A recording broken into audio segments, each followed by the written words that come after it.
Então vamos lá.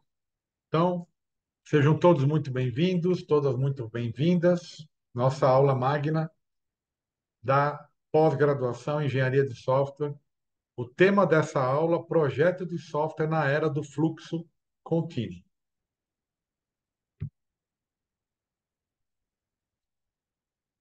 Então, as boas-vindas, né, que vocês todos possam curtir bastante essa aula, a abertura desse módulo, que é um dos módulos maiores, que agora daqui, quem começa agora vai até agosto do ano que vem, né?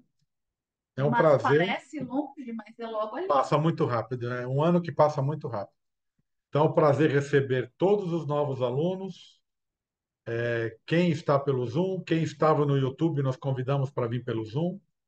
E assim a gente consegue melhorar a qualidade daquilo que a gente quer transmitir. E se ficar bom, de repente a gente até depois publica no YouTube ou publica trechos, se assim for o caso. Então, para quem não estava matriculado, isso aqui era um recado para quem não estava matriculado, que poderia ainda se matricular, que ainda dá tempo. Até amanhã as matrículas estão abertas. Então, vamos iniciar os trabalhos. Primeira pergunta, né, que é justamente da temática da aula, como se mede o sucesso de um projeto de software? Eu vou abrir para vocês, quero ouvir. Como que vocês conseguem ver e sentir que aquilo que vocês estão fazendo está tendo sucesso? Vamos lá. Quem quiser começar. Eficiência, eficiência na resolução do problema? Não precisa ser só o problema. Quando nós falamos de sucesso, né? Você falou resolução de problema, foi isso, né? Isso, Se você for eficiente para resolver o problema, foi isso que você falou? exato. Tá. Isso é um conceito bem pragmático, não é? Só que para você resolver certas questões em software, existe a preocupação com qual meio que você vai, sim ou não? Sim. Tem um caminho a ser percorrido, não é? Ou te dão um problema, você vai lá, encara e vai até o final para resolver, independe da forma como você vai chegar lá. Como é que você Aí faz você para chegar lá? faz você faz um raciocínio, né, e vê qual é o melhor meio de chegar naquele fim ali, né, que seria o ponto onde está estruturado e você Tá. consegue ter aquele problema solucionado. Mas você não costuma pensar num caminho primeiro. É só uma solução técnica, pelo que você está falando, é isso? Então, tem Hã?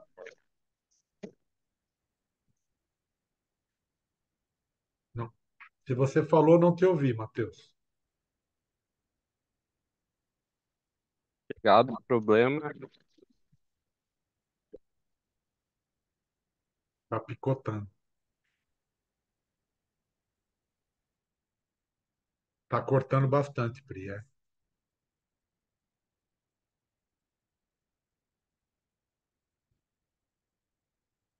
Daqui a pouquinho o Matheus fala de novo.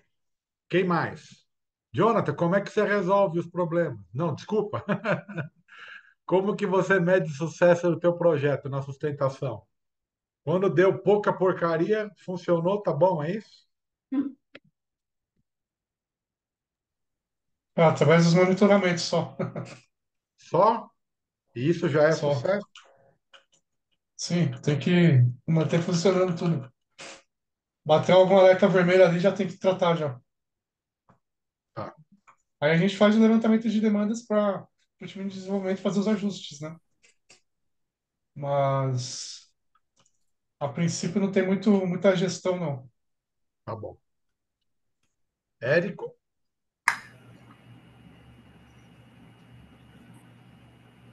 Bom, na minha opinião, uma das formas de se medir o sucesso, né, de uma solução, de um software, eu acho que passa muito por tentar entender o quanto esse software é aderente aos processos das companhias, né? você pode, na minha opinião, você pode ter um software muito bem desenvolvido e com boas features e bem desenhado e arquitetado, mas se ele não for aderente aos processos da companhia, eu não sei se o sucesso é garantido, vamos dizer assim, né? Então, eu tenho para mim que vai muito de encontro com a aderência dos processos que aquela solução atende ou tenta atender, né? Tá. Só para fugir um pouco da parte técnica e tal, né? Não, não, mas Mas tá bom. E é uhum, bem diferente. Vocês vão ver o que eu vou falar, tá bem diferente do que vocês estão dizendo. Isso é muito bom. uhum. Se fosse igual, aí eu estava preocupado. Ainda bem que é diferente. Obrigado, Érico. E você, Edgar? Professor, eu responderia de maneira clássica, que é fazer o software com qualidade, de acordo com o projetado, de acordo com o custo orçado. Tá. Ponto. Não, mas tá bom. Beleza. Tá respondido. Fiz a pergunta. Agora cada um responde com o que dá conta, né? Carlos Henrique. Opa, para mim assim ele tem que ser assim de fácil acesso, né? O usuário tem que usar com uma facilidade, não ter dificuldade. Aí eu vou também muito nessa parte do monitoramento e o feedback do usuário. Se ele está conseguindo usar, atendeu a expectativa, acredito que tenha sido um sucesso. Tá. Obrigado, Carlos. Pri, como é que é? Como é que você consegue medir o sucesso de um projeto de software? Tá fechado o teu mic? Então, os projetos que eu fiz foram só, não fiz nenhum ainda profissionalmente, né? Mas os que eu fiz foram projetos de faculdade. Tá. E do jeito que eu faço primeiro qual que é o objetivo que eu tenho, depois os passos que eu preciso ter para conseguir isso, depois para como que eu faço para fazer isso efetivamente. Então, é, que vai desde de como você vai programar isso, qual que é o objetivo desse software, como você vai desenvolver ele e, e depois como você vai testar e poder para poder ver se realmente funciona do jeito que você quer, né? Então, e aí, enfim, e também ao mesmo tempo você tem que ver qual que é o objetivo desse projeto, né? Se você está recebendo isso de um cliente, o cliente tem um objetivo bem específico, você tem que manter nesse foco, mesmo que você expanda nisso, você ainda tem que se manter nesse foco, né? Tá. Legal. Obrigado, Pri. Paula, Eu. Eu como que acho que é? através das métricas, através do orçamento, bem na linha aí que o Jonathan estava falando também. É isso que você vai medir o sucesso. Isso. Tenta de novo, Matheus.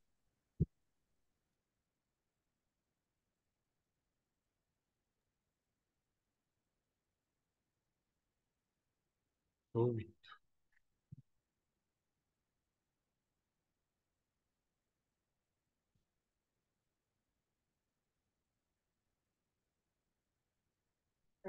Não estou ouvindo ainda. Um monte de gente aqui É. chegou agora. Sim, sim. É legal. Tá aí, ó. Anderson. Perseu, Valdo, Não tem problema, Matheus. Isso acontece. Você viu nós aqui no começo. não é? Não adianta. Faz tudo direitinho, testa, deixa tudo certo na hora. Da Creta. Legal. Depois você fala, Valdão.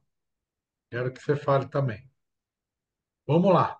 Então, eu vou continuar, vou tentar responder para vocês essa pergunta. Essa era a pergunta principal e é o tema da aula, tá bom? Não vou dizer se tudo que vocês falaram está certo ou errado. No final da aula, vocês me falam. Diga, Gabriel. Então, professor, um ponto também que até foi muito abordado também na aula, também nas aulas também, Ah, e que hoje eu me deparei um pouco com isso também, assim, até na equipe lá que eu fiquei trabalhando um pouco, que é, assim, a questão do escopo, né? Então, assim, esse é o ponto, né? Assim, sim, você só pode, tipo, desenvolver ou aplicar qualidade no que você vai desenvolver a partir do momento que você entende bem o escopo, né? tá. Para justamente evitar problemas, né? Os bugs, os famosos bugs, né? Legal. E aproveitando, te dar parabéns. Você acabou de arrumar Obrigado. um novo emprego, legal, muito bom, Muito viu? obrigado. Caramba, você acabou o curso no dia seguinte, você começou a trabalhar? Caramba, Foi nesse período, professor. Foi nesse período, assim. é, Foi coisa de 2 semanas aí. Eu impressionante. comecei agora no top. Então, impressionante. Parabéns, viu? Muito obrigado.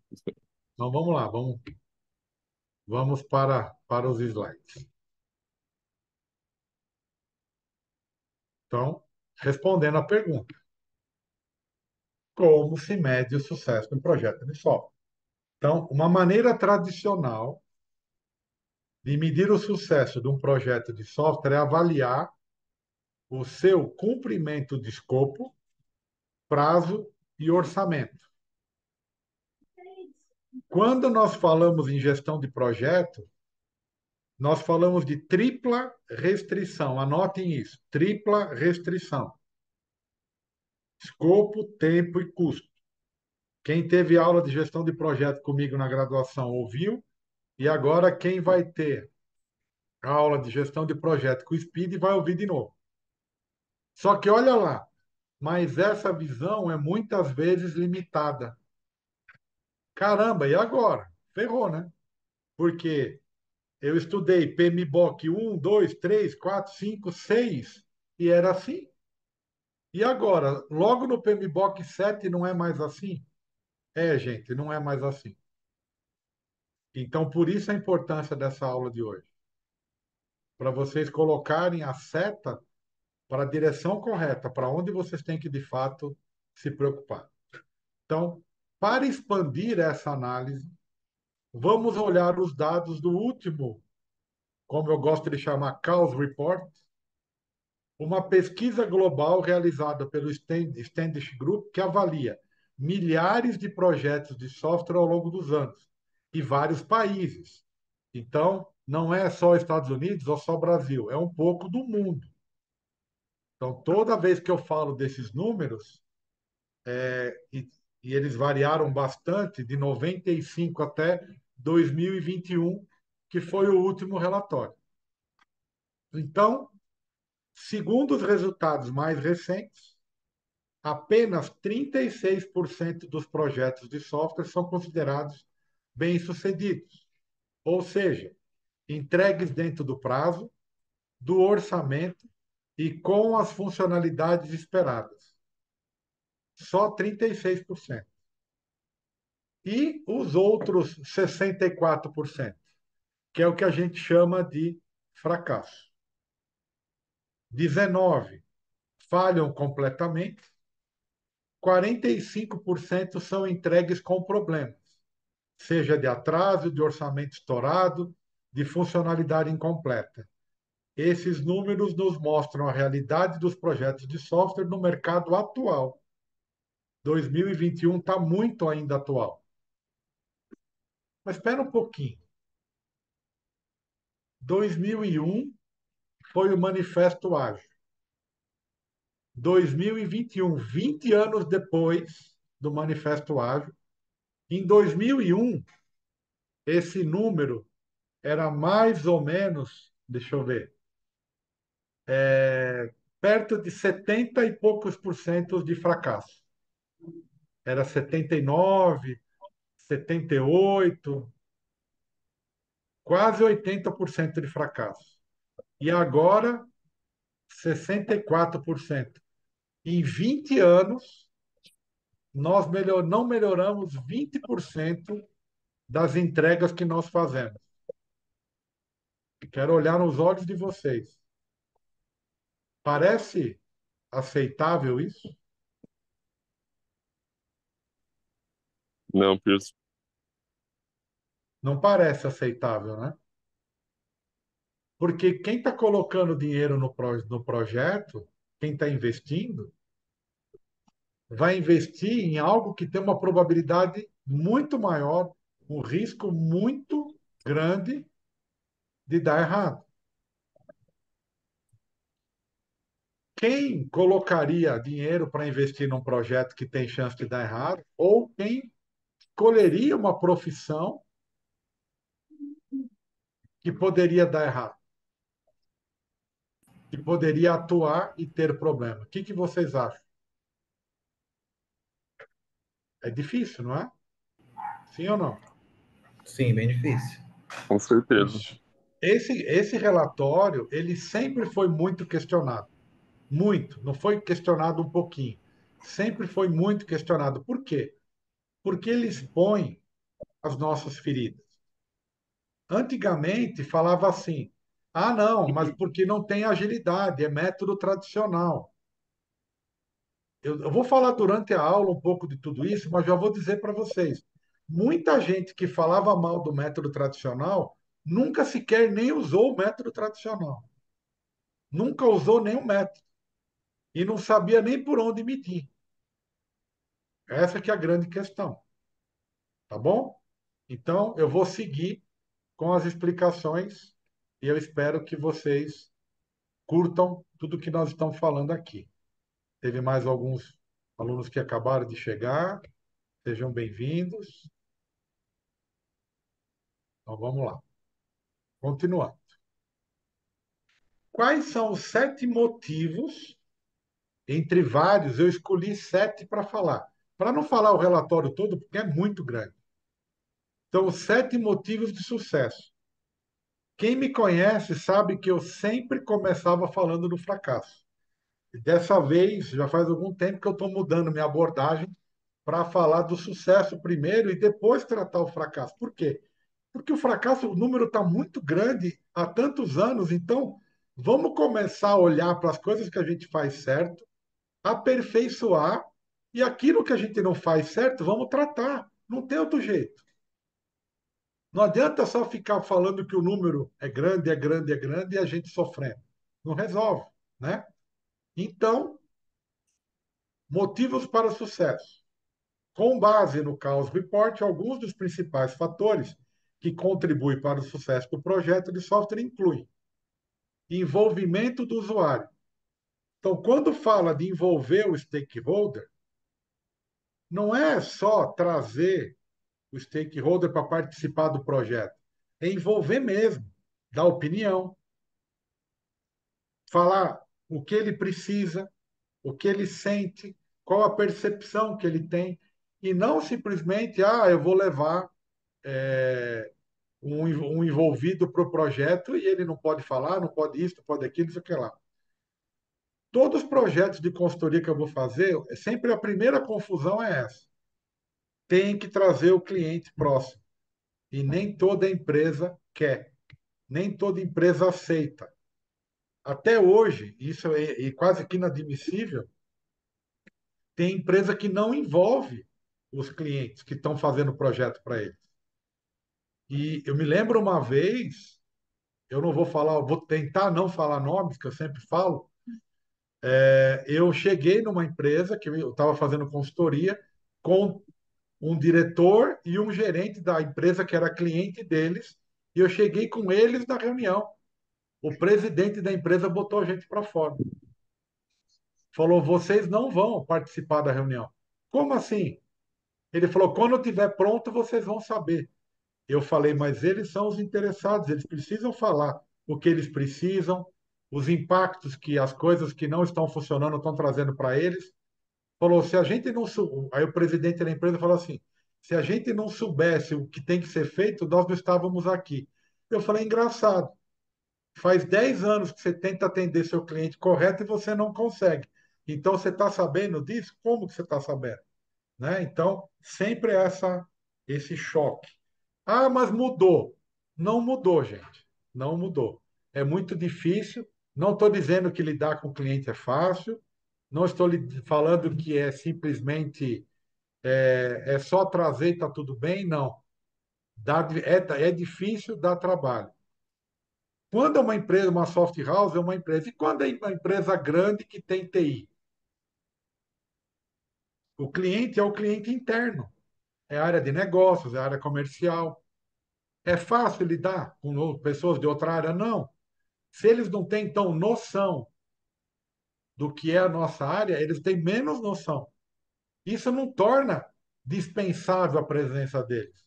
Se torna desafiador para nós envolver esses usuários. Então, a participação ativa do usuário é crucial para o alinhamento da expectativa.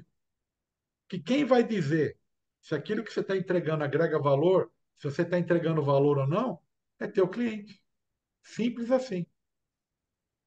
Suporte executivo, o engajamento da alta gestão, que oferece apoio necessário ao projeto.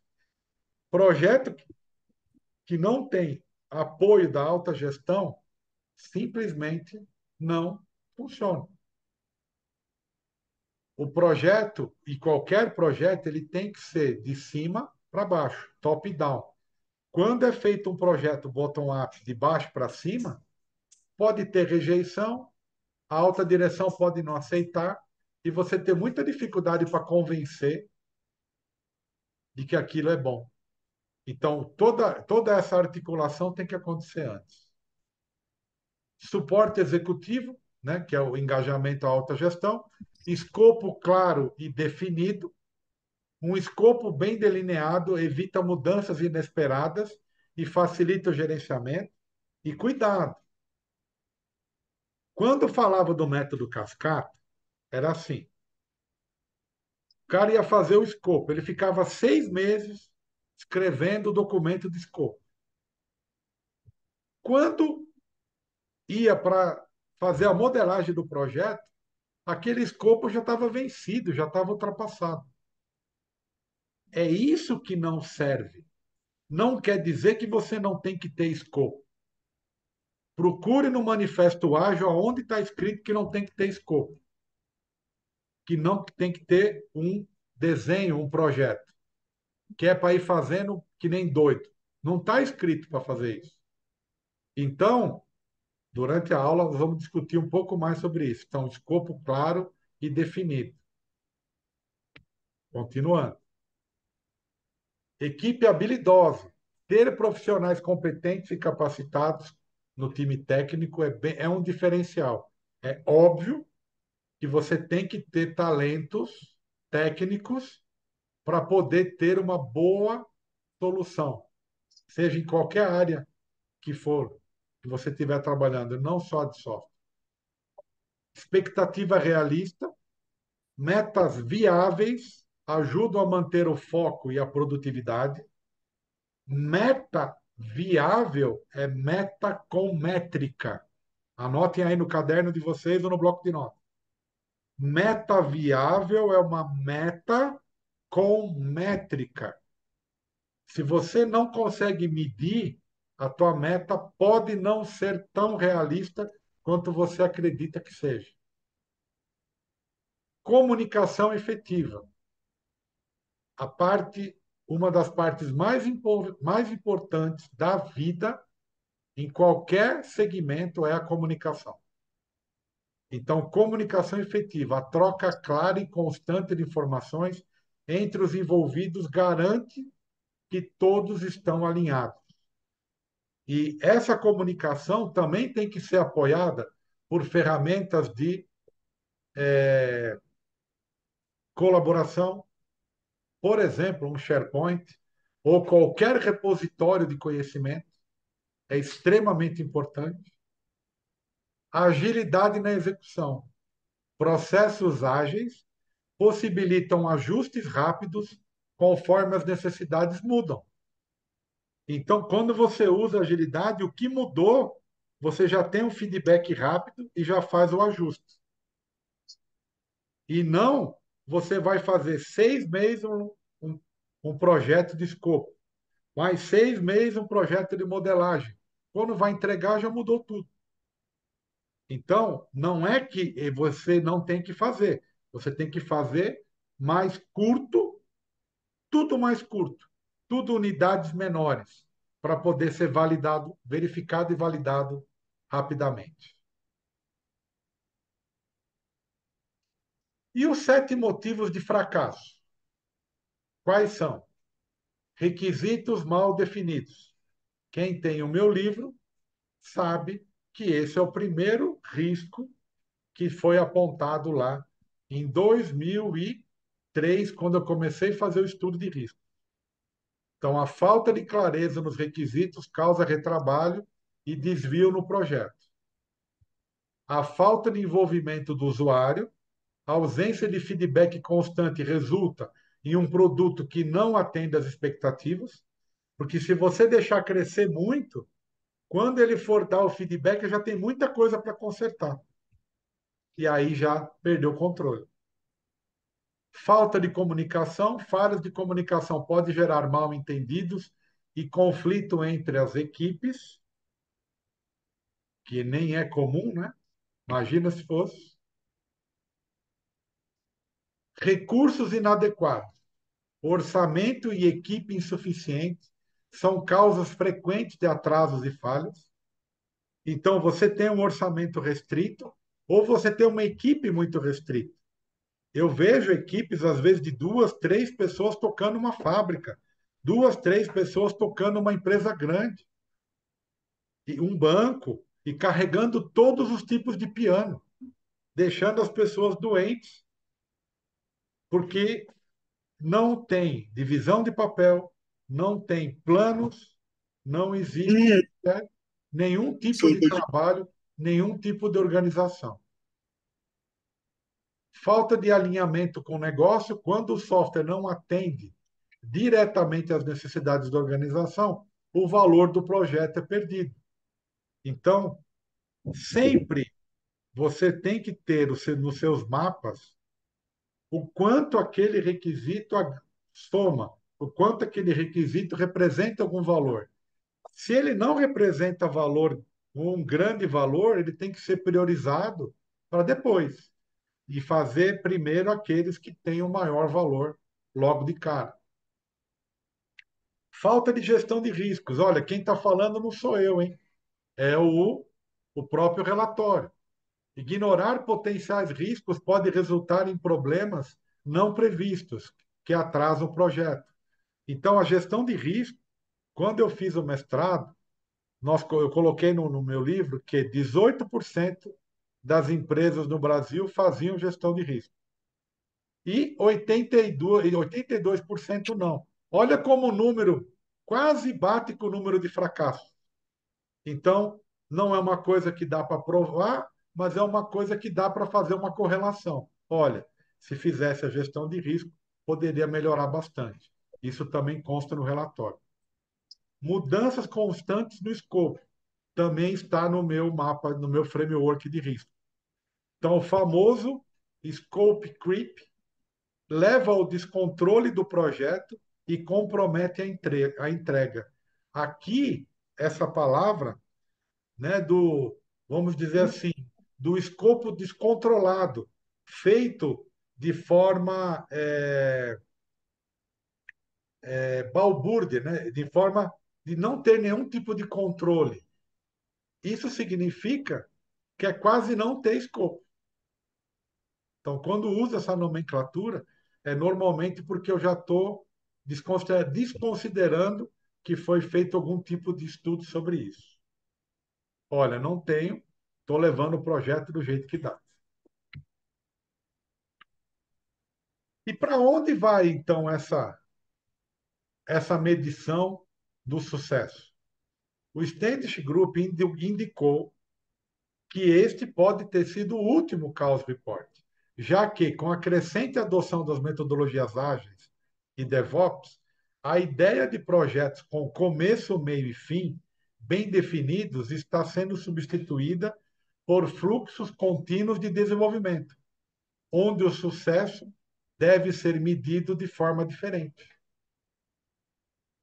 Então, aquela medição de escopo, tempo e custo do projeto inteiro começa agora a olhar isso e falar: isso já não faz, não me traz tanto valor como trazia no passado. eu tenho que começar a observar outras coisas. Certo? Vamos ouvi-los. Está muito rápido, está dando para entender. O que que vocês acharam do que a gente falou até aqui? Comentem aí quem chegou depois, quem está chegando agora, quem já estava desde o começo. Abra o microfone, abre a câmera e manda ver.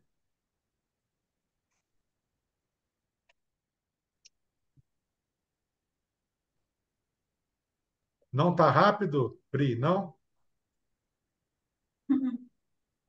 Não, não tá. É que eu gosto de ouvir e fazer nota e tá difícil que eu tô tentando copiar o ponto mais rápido do Legal. slide. E aí eu tô me perdendo um pouquinho. Você Tá falou aí, não. triplo, eu só anotei triplo. Eu, Perdi o... eu prometo que nas próximas os slides estarão lá com antecedência. As aulas nossas estão todas montadas, então essa que foi Uhum. montada hoje mesmo para vocês, porque a gente entendeu que o assunto está pegando demais e vocês vão entender por quê, tá bom? Yep. Quem mais? Obrigado, Pri. Quem mais?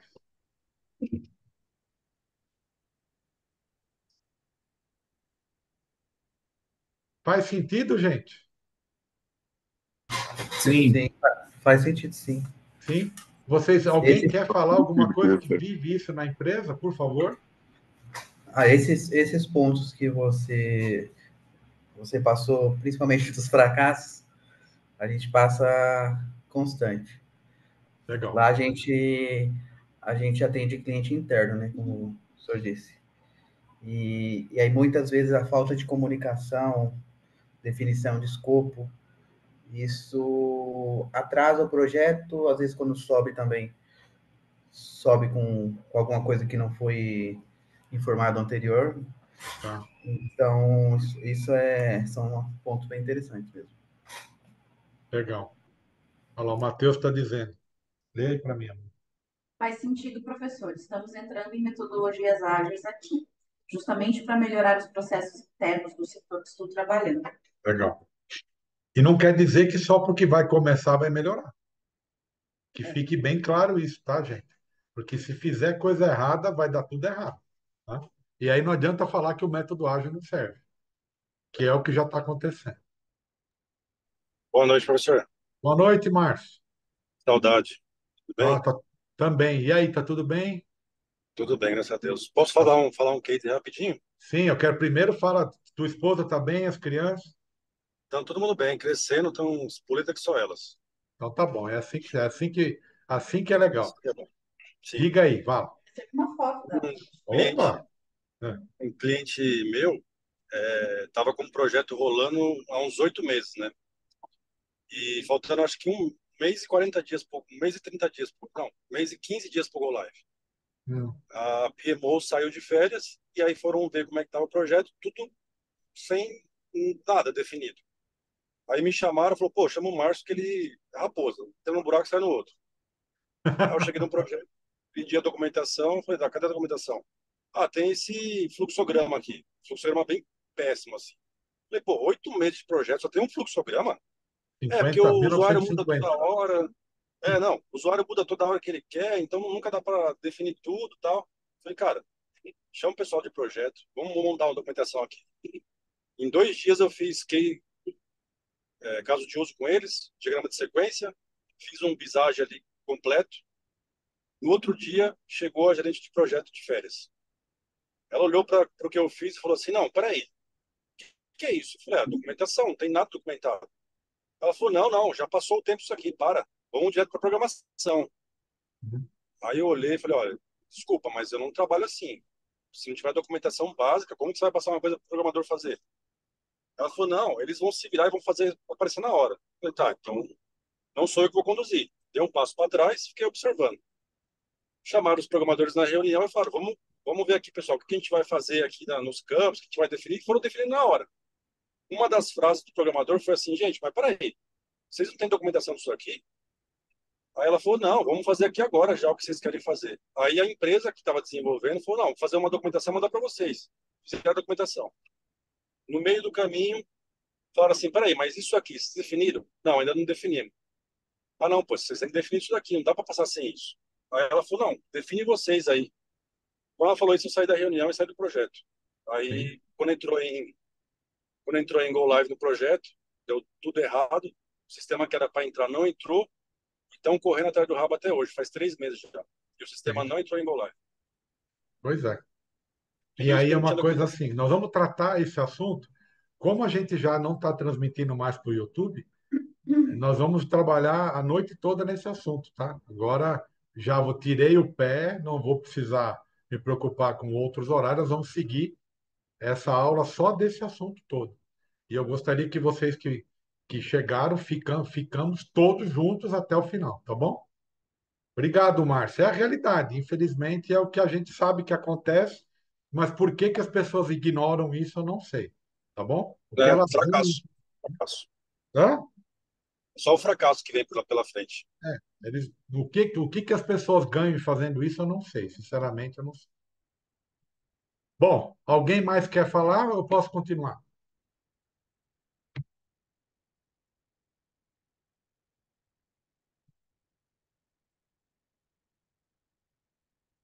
Lá, o Paulo falou que vira débito técnico. E, Eu acho que aqui cabe um comentário muito é, relevante. Porque você está correto, Valdo. Eu só preciso fazer uma pequeníssima correção de tradução. Sempre, né? Mas, enfim, a gente também falava débito técnico por aqui. Só que a gente descobriu que, na verdade, é um erro brasileiro comum de traduzir a palavra debt para débito, mas na verdade não dívida. é débito, Dívida, é né? dívida, É. como eu estava falando. É. E é o último, acho que é o penúltimo slide. Ixi, já deu spoiler. O Você tem que Valdo, aproveitar a oportunidade para dar um spoiler, o senão eu não vou Valdo, saber o legal. Valdo estava vendo as slides eu fazendo, provavelmente. O Valdo tava, É. eu acho que ele viu o seu WhatsApp, inclusive. Então. Eu juro que eu não mandei, gente. Para quem chegou depois, eu falei aqui pro pessoal que o professor Marcelo fez um lembrete em áudio no, no WhatsApp para lembrar o que ele queria falar na aula de hoje. E eu quase mandei para vocês só para dar aquela pulguinha, assim, sabe? Atiçar, Curiosidade. atiçar. Exato. Eu não fiz isso. E o Perseu, com as suas brilhantes Ah, não. conclusões, né? A resenha, famoso tá funcionando, deixa quieta, depois nós vê. Tá certo. Então vamos lá. Então, vamos falar um pouquinho do que é o fluxo contínuo. Até vocês estão vendo aqui atrás, ó, né? Olha lá. Tem um A gente backlog. fez um cenário total vida real da engenharia de software Então, mesmo, né? tem um backlog ali. Então, você tem o escopo do que você tem que trabalhar. Daí um to-do, in progress, né? Não, mas não é Olha lá. tão necessário, né? Mais as tarefas que estão bloqueadas, verificação e validação, e o famoso pronto. Pronto. Pronto. Feito. Caiu a Agora plaquinha não de fui novo. eu. Caiu a plaquinha da fábrica. Deixa aí. Por que que eu derrubei? Porque ela tá Ah, pouco estável. ela está mais para lá. Vai cair de novo. Não, ela tá pegada aqui, deixa eu pôr. Oh, meu Deus. Vamos lá. Estragar meu cenário? Eu estraguei? Então vamos lá. Põe um pouco mais deitado. Eu acho que só deve É. ter. Isso. Então vamos lá. O que é fluxo contínuo? Então agora vamos avançar e falar um pouquinho sobre o fluxo contínuo. E olha como é visto. Cada vez mais presente na engenharia de software moderna, engenharia de software contemporânea. Fluxo contínuo é a abordagem que visa entregas frequentes e constantes de software. Os meus alunos mais antigos diriam, não é a mesma coisa que iterativo incremental? Eu talvez É. dissesse isso. O WhatsApp do Oswaldo, que estava aqui na sala, acho que ele saiu, vê lá, tá lá, iterativo incremental. Acho que de tanto que eu falei no curso, ele colocou na mensagem do WhatsApp dele, tá? Então, será que é isso? Será que tem alguma coisa a ver? Não, não tem nada a ver. Tá bom, né? Então, em vez de pensar em grandes releases de funcionalidades, tem uma diferença entre release e versão. Versão é enquanto a gente desenvolve, release é o que a gente entrega para o cliente. Então, Em vez de pensar em grandes releases de funcionalidades que exigem meses de trabalho, ou sprints grandes, ou sprints muito grandes, o fluxo contínuo promove pequenas e constantes entregas que podem ser rapidamente ajustadas, avaliadas e melhoradas. Bom, o fluxo promove pequenas e constantes entregas, incremento, rapidamente ajustadas, avaliadas e melhoradas. Por quê? Porque se entrega rapidamente. Então, sprints curtas. Isso é o iterativo. Então, são ciclos curtos e pequenos pacotes. São pequenos incrementos. O Scrum recomenda, né, sprints de até 21 dias. Eu trabalho com sprint de 7 dias. Meu gosto. Por quê? Em 7 dias você sabe tudo que vai dar certo, tudo que vai dar errado e o que você consegue corrigir. Você trabalha com um escopo mais reduzido e você consegue entregar valor. Esse negócio que não dá para entregar valor em 7 dias, depende do projeto? Não, para mim é bobagem mesmo. Tá? Sempre dá. É que você não dividiu o suficiente. Se você dividir o suficiente por um incremento bem delimitado, você consegue entregar valor e você consegue, durante a semana, fazer o processo inteiro. Quem nunca fez isso, experimenta. Começa com as próprias coisas. Então, o foco está em entregar valor contínuo ao cliente e não apenas um produto finalizado, após longos ciclos de desenvolvimento. Então, quando você pensa que cada entregável, cada valor, por exemplo, pode ser um MVP ou uma unidade pequena de software, a junção de todas as entregas, você consegue entregar valor. Diga, Carlos. Professor, então, um exemplo, se eu tenho um projeto grande, aí eu tenho que dividir ele em várias etapas, em várias fases. Dividir E os aí, requisitos em vários pedaços. Isso. E aí, em relação às entregas, isso é até mesmo para você mostrar para o cliente que tá fluindo, né? Aí, por exemplo, você faz uma entrega sei lá, de alguma coisa que ele pediu, e depois vai entregando. Seria mais ou menos isso? Tá tudo Você pegou o projeto que você tem que fazer, dividiu lá os incrementos, e você fala, ó, na primeira semana eu vou te entregar esses incrementos, na segunda eu vou te entregar essa, na terceira eu vou fazer essa, não faz mais que 21 dias. E você fez 3 semanas. Na primeira semana você faz a sprint, aquilo que você tem para fazer, você coloca no teu backlog. Veja, o nosso backlog está nesse formato backlog embaixo por causa de espaço e uma opção nossa. Não precisa estar aqui, pode estar em coluna também. Essa é a liberdade, né, da agilidade. Aí eu falo assim, bom, tudo que eu tenho que entregar essa semana está aqui. Bom, o que eu vou fazer agora, nesse momento? Né? Eu vou pegar as que eu selecionei para essa semana e vou fazer. Então, está lá no meu to-do, eu vou puxar para o in progress. Então, eu estou no in progress, vou trabalhar. Eu pego uma atividade e puxo, olha lá, aula magna, engenharia de software, aquele azulzinho aqui embaixo. Não é? Então, estamos... Opa, tem coisa que já está até feita. Está acontecendo. Então, ela está ali, um in progress. Quando eu termino, eu verifico, valido e entrego. Pronto, acabou. Então, isso é o fluxo. Vai terminar todo o meu trabalho quando isso aqui esvaziar? Não. Quando o to-do esvazia. Certo. Tá Entendi. certo? Então, se fosse o projeto do teu cliente, aqui teria todas as funcionalidades que você tem que entregar. Quais que eu vou fazer primeiro? Você coloca ali e conforme você vai fazendo, você vai puxando. É isso. Entendi. Puxa, Legal. obras por dia. Não mais do que 3. Nunca puxa mais do que 3 tarefas, porque você pode se embananar à toa. Não vale a pena. Tá certo. Isso é só uma das formas de fazer. Agora, você consegue fazer isso assim, como a gente tem o Kanban visual, mas a gente também gosta do Kanban pelo ClickUp. Mas como às vezes o teu projeto pode ser ou muito pequeno ou muito grande, você tem que escolher o que é mais adequado. Então não fica bitolado na ferramenta, não fica bitolado nos post-its. Vai depender muito da equipe, de como a equipe lida melhor. Eu e a professora Hélia trabalhamos muito com a parte visual. Para nós, o visual é importante. E às vezes fora da tela também é importante, tá? Então, quando a gente olha assim, para nós é bem melhor do que às vezes olhar ali. E como você controla o histórico? Depois a gente conta, né? Tem várias formas de controlar histórico e dá para fazer também. Tá ótimo, obrigado, professor. Obrigado você. Quem mais?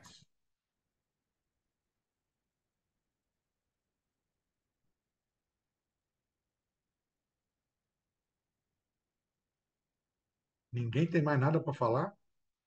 Então vamos fazer uma pergunta. Quem tem Kanban aí que trabalha com Kanban nas atividades ou pessoais ou da empresa? Faltou a professor. coluna do Never Do. Eu Ah, é? também. Tem isso também? Quem trabalha? Eu, professor, também. Gabriel, com Ah, certeza. Eu também. isso é Paula forte. também. Não quer A dizer que você gente, trabalhe a com o gente Kanban usa, certo, tá?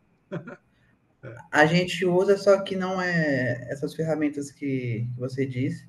Tem uma planilha no Excel, que Tá, cada um informa o que está fazendo, se tá parado, se está em desenvolvimento, tá. se já está entregue. O problema do Excel sempre é a rastreabilidade É e horrível. para o gestor saber o que está acontecendo é difícil. Ele Olá, coloca Paulo. em dashboard. Hã? Ele faz um gráfico lá e ele Ah, consegue. entendi. Ah, menos pior. Tá bom. Olá, a Paula usa o Gira, o Érico usa Gira. A Priscila falou que não trabalha com isso, mas com um sistema parecido. Provavelmente o seu sistema é baseado na metodologia Kanban. O problema é que vocês vão descobrir durante o curso, e os meninos que acabaram de se formar já descobriram que eles trabalhavam errado o Kanban, né? Não era exatamente o sistema puxado. Então, vocês vão Isso aprender. é excelente para É, dizer. é o mais importante. Mas a gente vai falar durante as aulas Deixa também. spoiler, vai, você tá Fala, dando spoiler minha vez. então vai. A parte de projeto vai ser tua mesmo. É, né? Tá. Não, mas o que eu queria dizer, na verdade, por que o professor Marcelo fala puxado? Puxado é justamente isso. Você pegou de um lado e puxou para o outro. O que o pessoal estava trabalhando, na verdade, era aquele modo antigo do chefe diz, quem tem juízo obedece. Então, o chefe distribuía as tarefas para o time. Sim. E o time não puxava, era o chefe que puxava da cabeça dele e arremessava na cabeça do funcionário. Aí você dá as tarefas mais difíceis para quem você quer prejudicar, pega as mais fáceis para os amiguinhos, e aí Qualquer funciona bem. semelhança com a vida Né, real né, é Érico? mera coincidência. Né, Érico? Aí pega um líder que quer prejudicar, vai lá, dá as tarefas mais complicadas, ao invés de pegar o cara melhor para fazer. E o cara tem que ter a liberdade de fazer. Ah, professor, mas se todo mundo for ter a liberdade de escolher o que quer, não vai dar certo. Então Porque aí não é equipe. o malandro vai pegar o mais fácil e deixar o mais difícil para o resto. Bom, aí você tem um problema de gestão, você tem um líder meia boca, molenga, que está deixando a malandragem reinar. Sim. Ou ele está ganhando algo com isso, ou ele não tem braço forte. Assim, alguém ganha. A Pri também usa o ClickUp, também chama de CU. Ah, bom, em inglês, mas em português, tá, entendemos. Melhor não falar a tradução. A sigla, né? É que nem caso de uso, né? Use case é melhor e a sigla. Então vamos Ô, lá. professor, Diga. Fala, Anderson. boa noite. Eu estava vendo, eu estou estudando, eu sempre gostei dessas metodologias, Scrum, né? Eu acho que o Scrum, eu sempre fui nesse lado aí. E existe hoje uma mesclagem, né, do Scrum com a cascata, enfim. O que eu vejo hoje é que as equipes elas estão mais autônomas, né? Em alguns momentos eu sou líder de um projeto, outros eu não passo a ser líder. Isso faz com que a equipe ela transforma, ela vai ter uma maturidade melhor, né? E acaba com esses problemas de delegar coisa errada. Então, É o que eu vejo hoje no mercado atual. O pessoal trabalhando desse jeito, né? Sobre essa questão aí de projetos. E sobre os post-it, eu acho que, na minha opinião, eu acredito que tudo que você escreve, tudo que você começa a ter essa parte mais palpável, ela passa a ter uma força maior, mesmo porque às vezes acaba energia, hoje está muito online, né? Aí dá para a gente usar mais as ferramentas, mas eu acredito que eles têm, na minha opinião, eu acho que um dia na semana, pelo menos, a equipe tem que se encontrar e ter essa parte visual, assim, como tem na CTA. Eu acho isso importante. aqui nós estamos no mesmo local. Se você tivesse com pessoas à distância, já seria difícil, né? Tem que ter a ferramenta melhor, né? A questão que você Uhum. falou, quando fala que é cascagem, né? É porque a sprint está grande demais e ela demora tanto para entregar uma sprint de 30 dias, que é praticamente trabalhando da mesma forma que o cascata. Tá? Isso é totalmente não recomendável. E, de fato, as equipes devem estar mais autônomas, mas, inclusive, sem liderança. Elas têm que se autogerenciar, mas nem sempre é o que acontece. Tá? Isso dentro do projeto. Não quer dizer que não tem que ter um líder, um gerente, um diretor. Não tem nada a ver. O que nós estamos falando é naquele projeto, tem que existir uma autonomia para se decidir e tomar decisões. Tá? Tá correto. Legal. Poxa, em vez de você assistir o jogo do Corinthians, você veio assistir aula hoje? Uhum. Eu sou santista. Eu sei disso. Só para contrariar você. Vamos lá. Métricas do fluxo contínuo. Então, é o tópico da aula, né? Como que eu vou medir? Então, antigamente eu olhava escopo, tempo e custo. Como é que eu meço agora o sucesso? Então, para medir o sucesso no fluxo contínuo, o foco muda de prazos rígidos para métricas que capturam velocidade e qualidade na entrega de software. As principais métricas são, então, lead time, o tempo que leva desde o momento em que uma nova funcionalidade é solicitada até ela estar disponível em produção. Essa métrica é fundamental para avaliar a eficiência do processo do desenvolvimento como um todo. Então, o lead time é a partir do momento que esse post-it sai daqui e vai para lá. E dali até chegar no final. Cycle time, o tempo necessário para que uma tarefa seja concluída desde o início do desenvolvimento até a entrega. Então, desde o momento que ela foi para o in progress até chegar no pronto.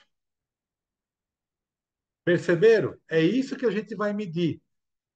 Não é mais como se media na forma anterior dos projetos. Continuando. Taxa de entrega de funcionalidades. A frequência com que novas funcionalidades ou melhorias são entregues ao usuário final. Isso demonstra a capacidade da equipe de responder a mudanças e novas demandas de forma ágil. Então, quantos saem lá do pronto para o nosso histórico de quantas tarefas foram entregues? E aqui entra de novo o que o professor Marcelo falou lá no começo da aula, a importância de fragmentar em tarefas minúsculas. Sim. Né? Aí ele fala sempre da teoria da atomicidade. Porque, assim, aqui a gente não deixa tão certinho, né? Essa coisa de tentar dimensionar cada post-it mais ou menos no mesmo tempo, até porque existem tarefas que vão demorar mais tempo do que outras. Então, a gente não vai conseguir ter essa métrica. Mas, quando você trabalha em um projeto que tem um começo, meio e fim, você estabelece essas tarefas, essas diretrizes lá no início. Então, você consegue ter essas métricas para você dizer, bom, este post-it aqui vai dar mais ou menos esse tanto de trabalho, demorar mais ou menos esse tanto de tempo, para daí você lá no final ter a noção da produtividade do time. Você usa histórico, E quando você pega um post-it, por exemplo, uma atividade, né? Não é um post-it, mas é uma atividade. Sim, E ela tá tão grande escrita ali que você não consegue tirar ele do in progress porque você dividiu pouco. sim, E isso é uma coisa que só fazendo que você vai descobrir. percebe. Você vai olhar e falar, caramba, eu tinha que ter dividido esse post-it em 5, 6, 7. É. Você já fez isso. Fácil, eu De queria mostrar fazer. para eles É, como não fazer no dia a dia. você fez um Aqui, ó. grande uma vez e ficou enorme. Por exemplo, É, tem outras coisas que eu fiz que era tipo assim, fazer um capítulo do relatório de auditoria. Meu, um capítulo tem um monte de coisas. sim. Mas, dentro daquilo que eu estava trabalhando, para mim fez sentido colocar daquela maneira, porque eu estava tratando um assunto. Mas não era a maneira mais ideal. Como não fazer? Eu gosto muito de trabalhar, não sei se vocês conseguem enxergar aqui, tem aqueles post-its com um checkbox. Então, eu coloco várias tarefas no mesmo post-it. Isso é uma coisa que o professor Marcelo já falou para mim, não faça, mas eu continuo fazendo, porque eu gosto de ter essa questão de dar o check no que está feito, né? Não, o check é bom, o que não pode é ficar muito grande. Porque é como Muitas se coisas no fossem post-it. subtarefas, né? Exato. E pode Subtarefas. acontecer, às vezes, dentro daquilo você vai fazer, só tem que tomar cuidado para não estourar o tempo. Então, você vai fazer uma tarefa, isso aqui passou de 1 hora, 2 horas, já, para mim, já levanta o alerta. Isso nos softwares de gestão assim, também tem. A gente usa o ClickUp assim como a Priscila, lá tem a possibilidade de você colocar subtarefas Os, para você os alunos, gerenciar. os alunos do módulo passado entregaram os TDs com os ClickUps. Eu comecei a receber para corrigir, ficaram muito bons. A gente ficou muito orgulhoso. Eu não vi, ele falou mesmo. Muito legal. E taxa de retrabalho, quantidade de correções ou ajustes necessários após a entrega de uma funcionalidade.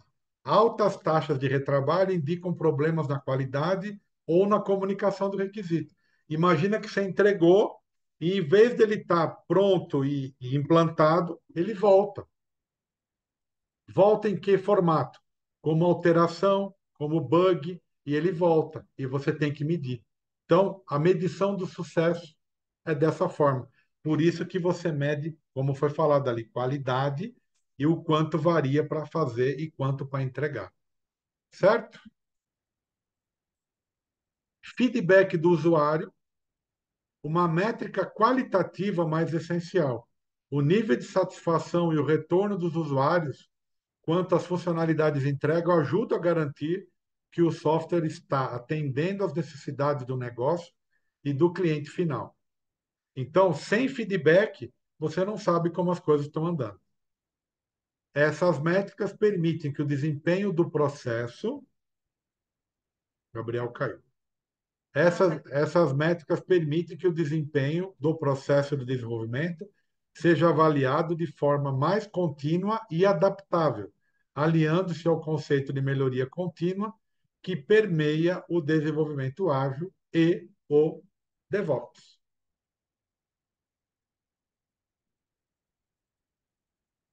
Como que foi, gente? Conta aí. Como que foi o entendimento das métricas? Edgar, fez mais sentido agora, é isso? Sim, professor. Acho que fluxo contínuo fecha com tudo aquilo que a gente já tinha visto antes. Sim. E quando a gente pensa em fábrica, né? Faz muito ao JI também. Quando pensa em fábrica, o J engenheiro de produção, faz mais sentido ainda quando pensa no fluxo, né? Sim. Legal. Que mais, gente? Falem aí, por favor. Tá no horário do intervalo? Aguenta mais um pouquinho, vai.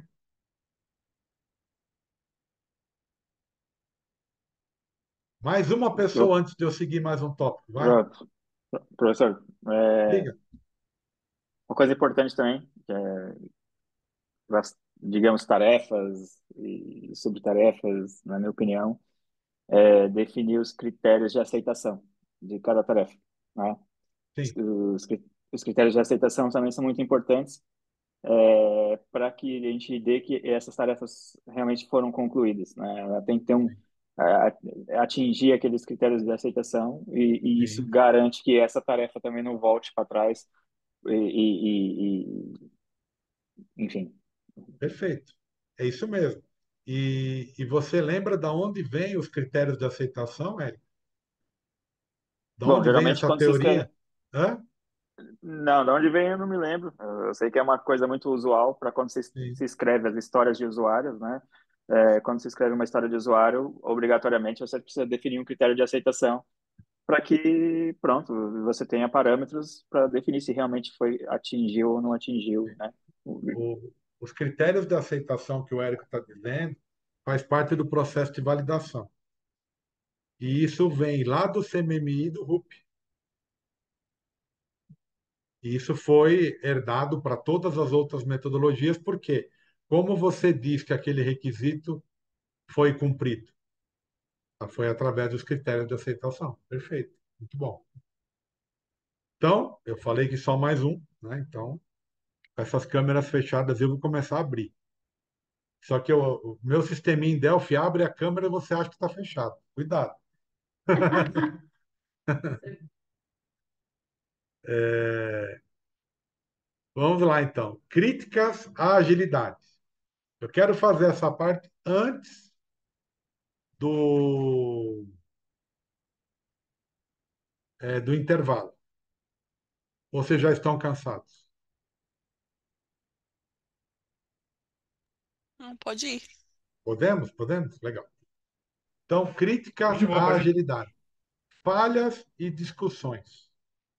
Então, embora o desenvolvimento ágil tenha sido amplamente adotado, ele não está isento de críticas e desafios.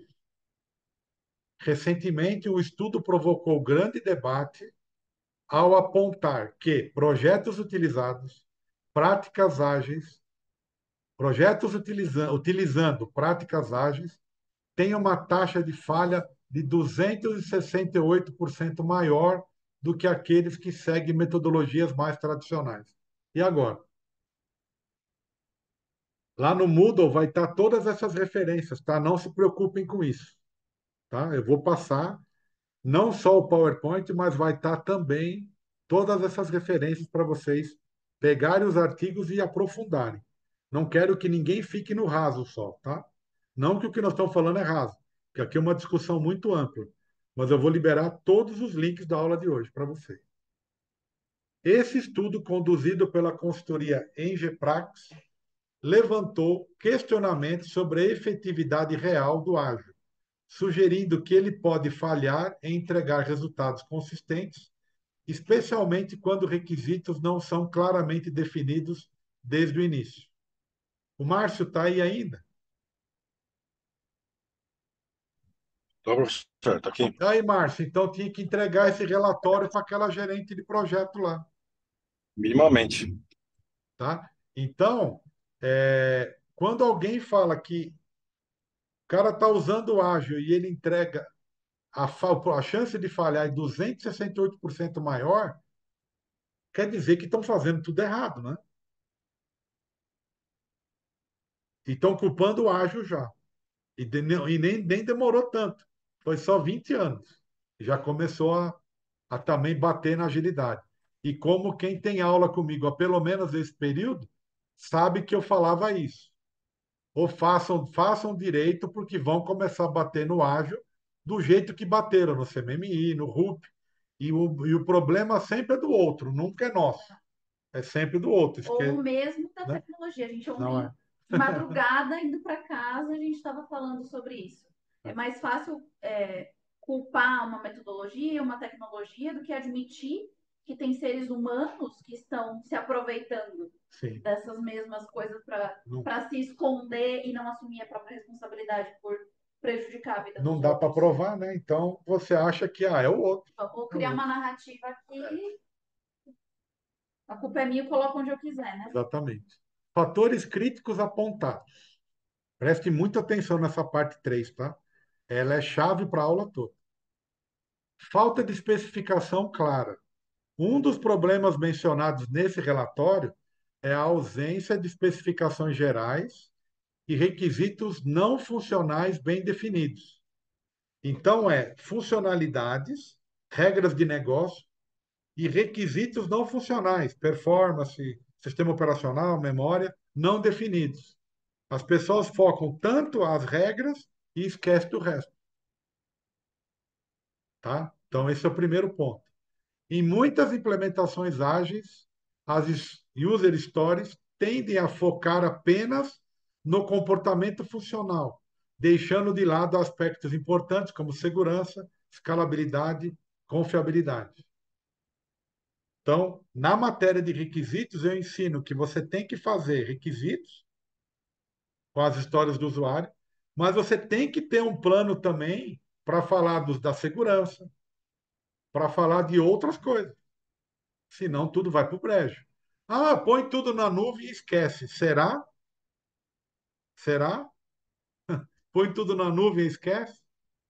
Quem já teve problema com nuvem? Não tá mais no YouTube, tá? Professor.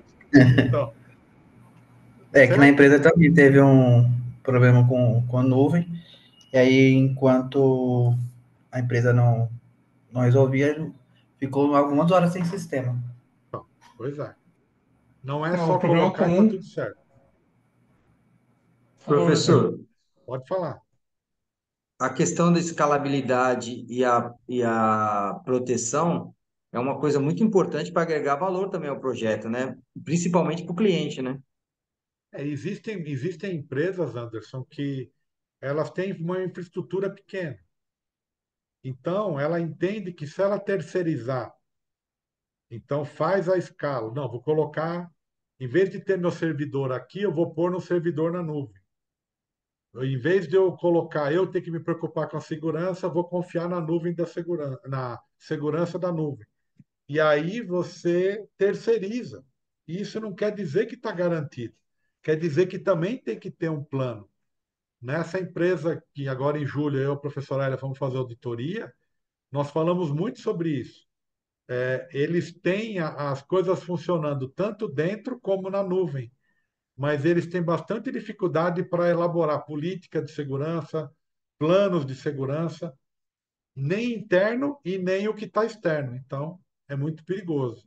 Agrega valor se for bem feito, se não for bem feito, pode prejudicar tudo. Pressa em entregar. Olha que coisa, ninguém passa por isso aqui, né? Pressa em entregar. Um foco excessivo na velocidade da entrega pode comprometer a qualidade do software. Ali, o autor do estudo ressalta que muitos problemas catastróficos em projetos ágeis surgem de uma má engenharia de requisitos que é agravada na pressão constante nas novas entregas. Mas na agilidade, quem assumiu a agilidade falou que engenharia de requisitos tinha morrido, que não precisava mais. Então, é óbvio que não vai fazer, né? Falha na aplicação do ágil.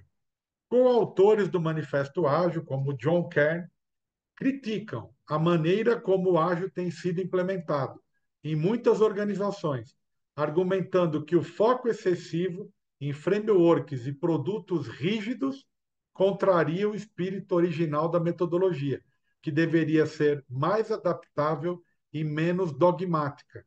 Então, cada um foi fazendo scrums paralelos.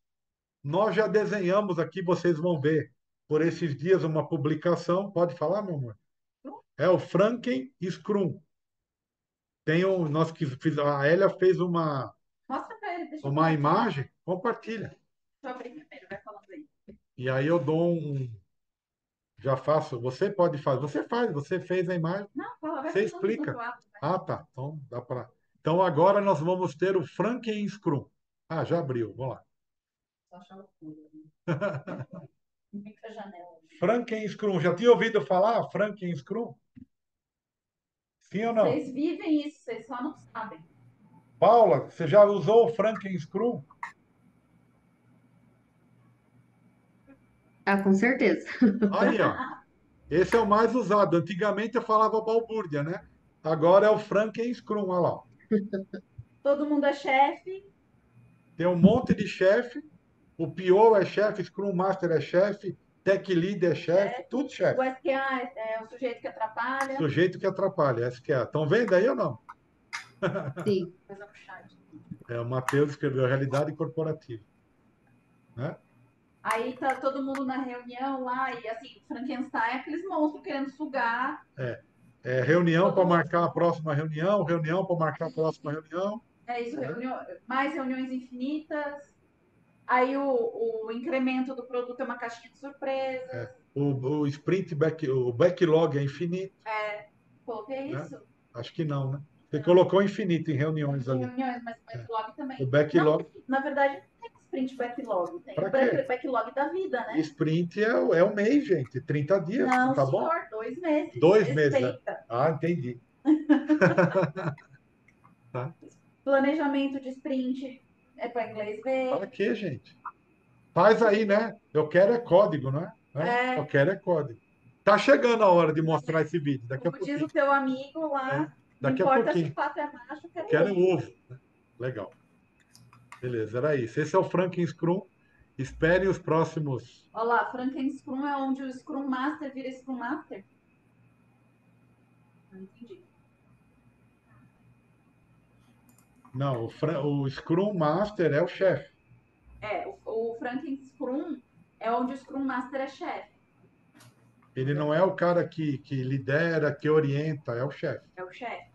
É alguém a quem você precisa responder e obedecer, porque senão você vai ser demitido. Isso, exatamente. O PO é o chefe. Né? Legal? Vamos lá. Demonstrando do Franken Scrum. Vamos melhorar essa figura que já encontramos o infinito que dá para pôr. Mas eu vou colocar aqui. Tá. Pronto, deixa eu seguir aqui. Tô quase acabando para liberar para o intervalo. Ah, ninguém deu risada do Frank Scrum. Não gostei. Galera, Eu acho que mostrou a realidade da empresa dele. Eu acho que é mais assustador, né? A gente não tá rindo, a gente tá chorando mesmo. Eu acho que sim. Porque está muito parecido com o que trabalha, né? Eu pensei que esse era o padrão. Ah, então, pois é. Não era esse o padrão, né? Não era esse. Olha lá, posso usar essa imagem na minha daily. Eu ri por dentro. Muito bom.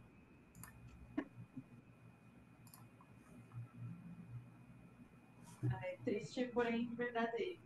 Já dizia Aqui. Então, debate sobre a metodologia. Então, a crítica principal não é sobre a filosofia do ágil em si. Então, quem pegou, sabe aquele negócio de Big Brother, faz o recorte e publica? Quem falou mal do artigo, porque o título do artigo era: quem usa ágil, o projeto tem 268% mais chance de fracassar. Então, o pessoal saiu defendendo e criticando o artigo, mas ninguém leu a porcaria do artigo. E o pessoal pediu que eu me manifestasse, tá? Depois eu vou gravar um vídeo só para falar dessa parte da aula e colocar no YouTube. Por quê? As pessoas me cobraram. Não, você tem que se manifestar, tá? Falei, eu vou ver primeiro, eu não vou me manifestar, porque isso aqui não é política, isso aqui é vida. E nós temos que cuidar disso. Então, o artigo não estava falando mal do ágil ou da filosofia.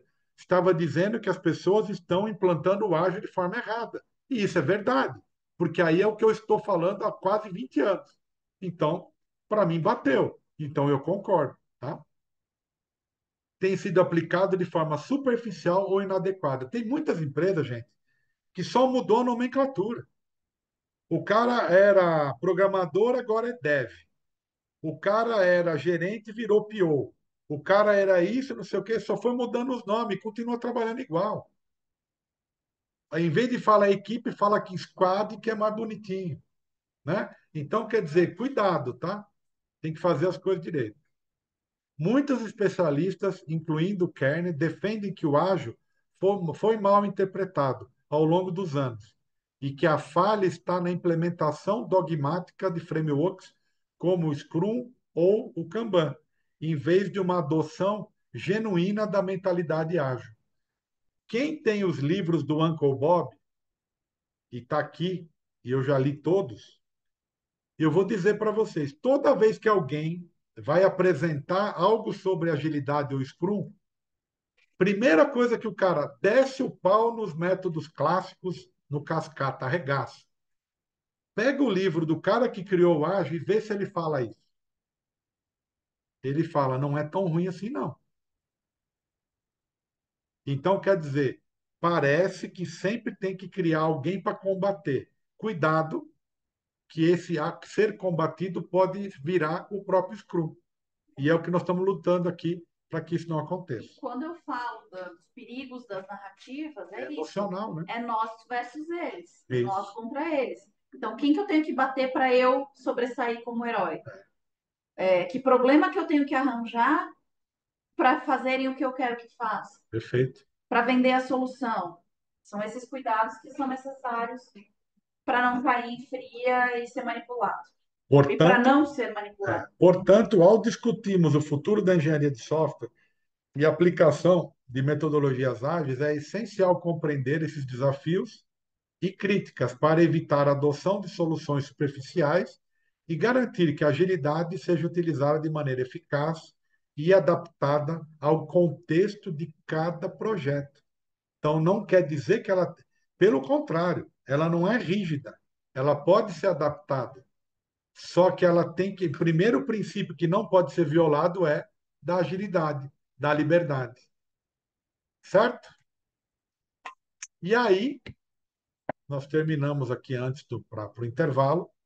E para liberar vocês para o intervalo, eu quero ouvir. A Lapri está falando lá.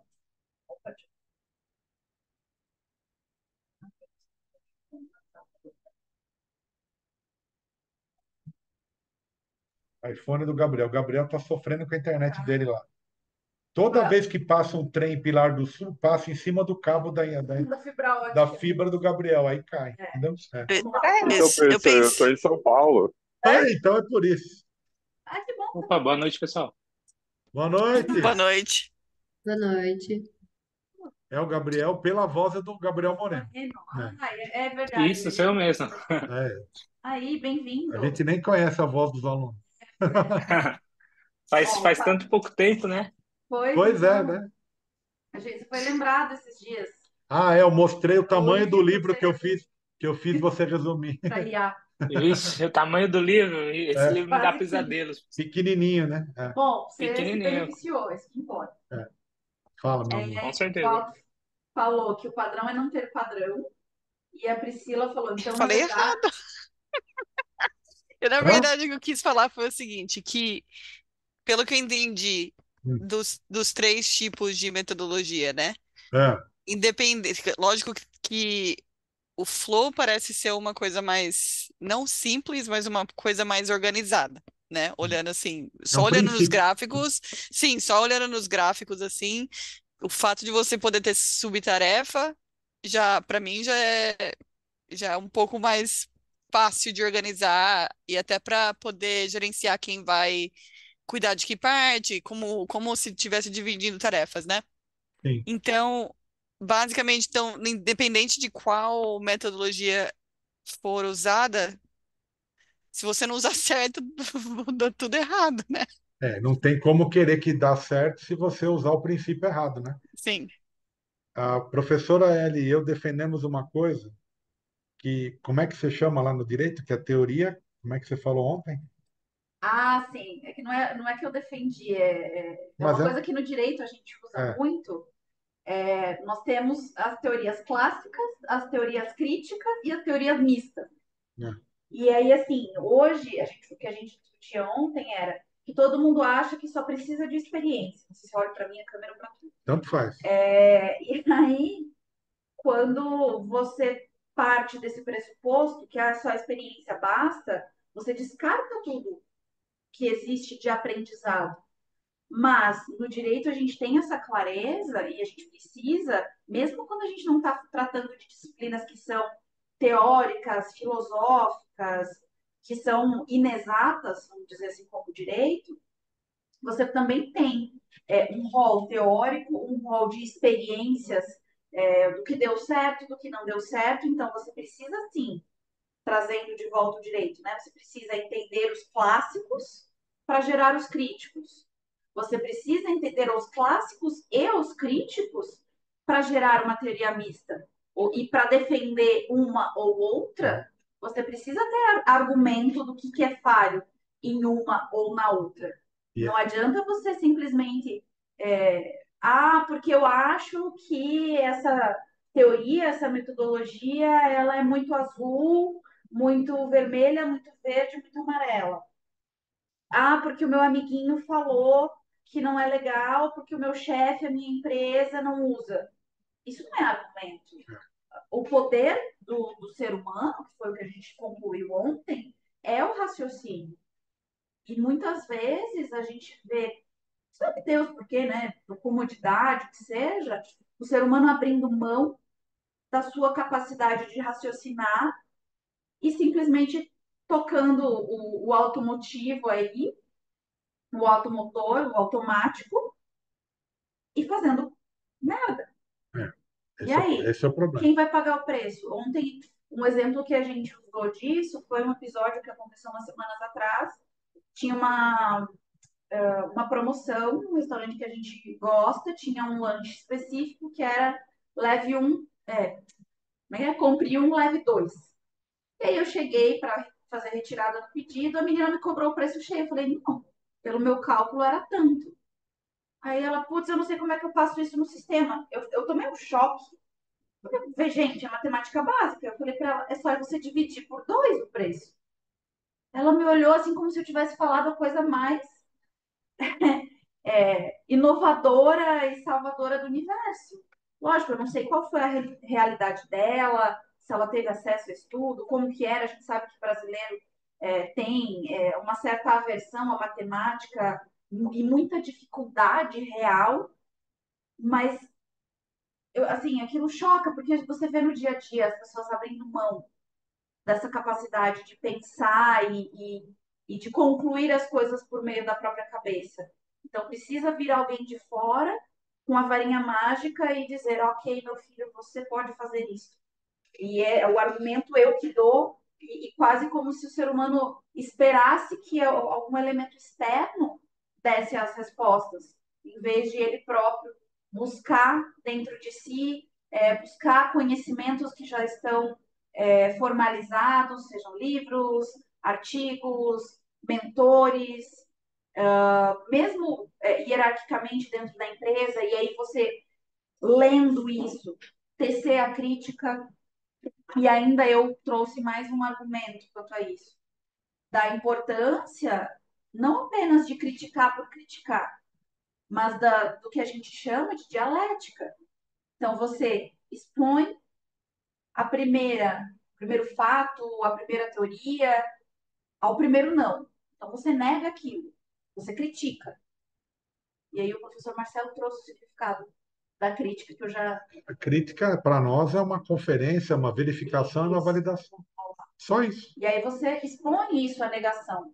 E aí a dialética faz isso legal, mais legal ainda, justamente porque, beleza, ok, com a crítica eu cheguei a essa conclusão aqui. Agora eu vou criticar a minha própria crítica. A minha crítica está correta? É a tal da autocrítica. Eu vou negar o que eu já neguei. E não vai retornar ao ponto inicial, mas vai gerar uma terceira coisa que vai ser uma coisa ainda nova. E é isso que é importante no processo de raciocínio, no processo de construção de lógicas inovadoras. Não é simplesmente acatar porque me disseram. E a gente não é estimulado, não é algo lógico, é algo que vai no contrassenso, no contrafluxo. Não é óbvio, não é o senso comum. Em outras palavras, você pode pegar o manifesto ágil ou pegar o próprio manual do Scrum e distorcer tudo. E aí você vai falar que você está aplicando o Scrum. E aí tudo dá errado, a culpa é daquilo que você criou. Então, é Não, a exatamente pessoa não isso. vai admitir que Ah, que não, ela imagina. vai Imagina. colocar que o Scrum é que está errado, mas não vai olhar que, na verdade, foi ela que distorceu ali Distorceu tudo. sem ter um embasamento forte o suficiente. Então, foi exatamente isso que a Pri falou ali, né? Escolheu, começou a usar. Ah, estou usando o Kanban. Não é porque você está usando o Gira que você está usando o Kanban. Você pode estar usando tudo errado. É verdade. Então, E eu digo por mim. Eu comecei a usar o Gira, eu não me adaptei. e a questão da ferramenta, né? Também. Ah, quero a ferramenta. Aí vai lá, começa a usar a ferramenta e acha que resolveu. Só que, e aí, o princípio? Onde está o princípio? O princípio é o Kanban. Você tem que saber o Kanban para usar a ferramenta. Não adianta você começar a usar o Gira, aprendi, já estou me virando. Isso não adiantou nada, pode estar usando tudo errado. Aí você não vai tirar o melhor da metodologia. Sim, É isso. e acontece, gente. Eu sempre trago aqui o meu próprio caso. Beleza, comecei a usar o Gira, coloquei tudo que tinha para fazer lá. Eu não conseguia usar. Beleza, vamos migrar então para o Clicar. Coloquei tudo no Clicar. A Linda aqui abriu o Clicar. Não. Aí, óbvio que não vai funcionar. Aí a gente começou a usar o muralzinho assim. Aí começou a funcionar melhor. E aí eu mesclo, eu coloco as coisas aqui. Aí o professor Marcelo falou de outras maneiras, né? Não sei se era isso que ele ia falar, mas eu tenho colocado, em vez de deixar o feito aqui, eu coloco na minha agenda. Vai fazendo histórico. Exato, porque aí eu tenho o dia exato que eu concluí aquela tarefa. Às vezes, como não dá tempo de colocar aqui no post-it, eu coloco direto na minha agenda. A minha agenda, não sei se vocês vão conseguir ver, ela é cheia de post-it. Ó, das coisas que eu fui fazendo, Acaba que virou um histórico. virou o histórico do meu Kanban. Agora, isso para automatizar isso é bem mais fácil. O problema é que quando você não tem a cultura e vai direto para a ferramenta, você não usa o melhor da ferramenta e nem o melhor da metodologia. E isso é muito importante de frisar. Porque, assim, eu já aproveitando para aprofundar um pouquinho as apresentações, eu não sou uma pessoa que vem da TI, eu venho das humanas, então eu sou formada em jornalismo e em direito, tenho outras formações em áreas terapêuticas e tal, e eu trabalhei, sim, na área de TI, mas não na área técnica. Eu trabalhei 4 anos na área administrativa da TI do Poder Judiciário lá no Paraná, no Tribunal de Justiça do Paraná, estadual. E lá Professor, eu via as pessoas falando de Só um minutinho, gira, deixa a professora terminar. pois Só um é. minuto. Eu via as pessoas falando de gira e tal, eu nem sabia o que era. Eu nunca, né, imagina eu com 20 e poucos anos, coitada de mim. Eu nunca tinha tido curiosidade de perguntar para eles o que era o gira. Era, assim, eu ouvia eles falando, que legal, tem alguma coisa que eles usam lá para se organizar nas coisas técnicas deles. E eu tinha amigos muito próximos que eram analistas de sistemas, que faziam projeto de software. Eu tenho, né, pessoas que, assim, criaram projetos, assim, super robustos, do zero. Então, eu tinha acesso a isso, mas eu não sabia o que era. E aí, depois, eu fui trabalhar em outras áreas judiciais, não existia essa questão das tarefas. Era produtividade, produtividade, produtividade, gestão, processo para cá, processo para lá, e eu estava apagando incêndio. Então, eu não vim com essa cultura. Então, era óbvio, eu não sabia, o Marcelo até alertou um pouco na época, mas eu também não sabia, não tinha noção da dimensão disso. Então, eu tive essa dificuldade no começo, porque justamente eu vinha de uma cultura de apagar incêndio, o que, que eu ia colocar no gira? Incêndio para apagar.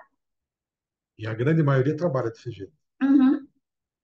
Então, E aí, veja, e você a falou, gente acho que está uns 2 anos nessa. você falou de uma área diferente, só que para mim é tudo igual. Tarefa é tudo igual, tudo é a mesma coisa. Hoje, Esbarra no mesmo problema. exato, mas veja, a gente está 2 anos, eu acho que tentando organizar isso, e vai para cá, vai para lá, e eu resistia, e eu não entendia, enfim, e agora a gente chegou nesse lugar que a gente está hoje, isso faz acho que nem um mês direito, acho que faz um mês e pouquinho, uns 2 meses talvez.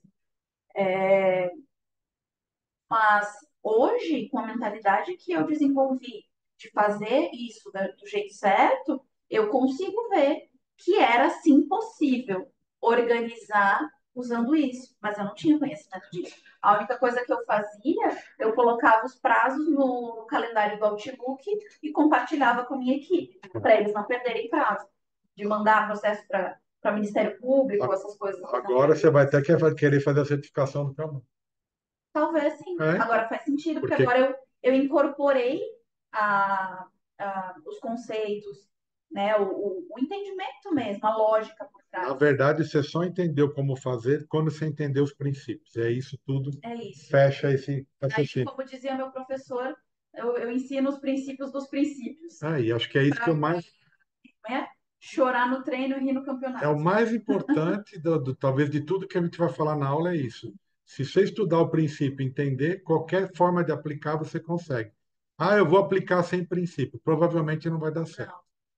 Você precisa entender por que você está fazendo aquilo. Senão você vai só replicar É. e uma hora perde o sentido. Qualquer motivo você deixa de fazer porque você não entendeu e não incorporou os porquês daquilo que você está fazendo. Podem falar, vamos lá, para a gente poder liberar para o intervalo. Eu ia falar do princípio, o senhor falou, né? Quando eu comecei a verificar essas metodologias ágeis, deu 3 exemplos aqui para a Priscila, né? Então, quando eu vi Scrum, primeiro fui entender o que se tratava daquilo, como surgiu aquilo, quem foi que fez, quando fez, onde foi usado, e estamos falando em 1990, que foi usado também para desenvolver o software do FBI, que a Toyota abraçou e hoje aplica até hoje. Então, eu fui vendo o Scrum e eu entendi o conceito e assim a história do Scrum, como foi desenvolvido. E aí, sim, eu abracei essa ideia. Outras metodologias pode ser até melhor, mas você tem que, como que eu posso dizer, estudar sobre aquela metodologia para você aplicar, porque é o senhor falou, o conceito. Se você não sabe o conceito, as ferramentas não faz sentido você ter. Eu acredito que isso é falta de um gestor explicar o conceito da metodologia, depois aplicar a metodologia, não aplicar a metodologia para impor. Por isso que as pessoas querem fazer do jeito delas. E aí eu Mas estou olha, falando assim, como Anderson, que se eu não olha o posso que o Márcio quebrar? falou, o gestor às vezes não quer. Então, se você for esperar alguém fazer, nunca ninguém vai fazer. Tem que partir de nós, individualmente. Entende? E estudar, entender, perguntar, procurar um mentor para entender como faz, como não faz. Senão, só sair que nem doido para fazer as coisas não costuma funcionar. Sim. Alguém mais? Para a gente liberar para o intervalo, meia hora atrasado?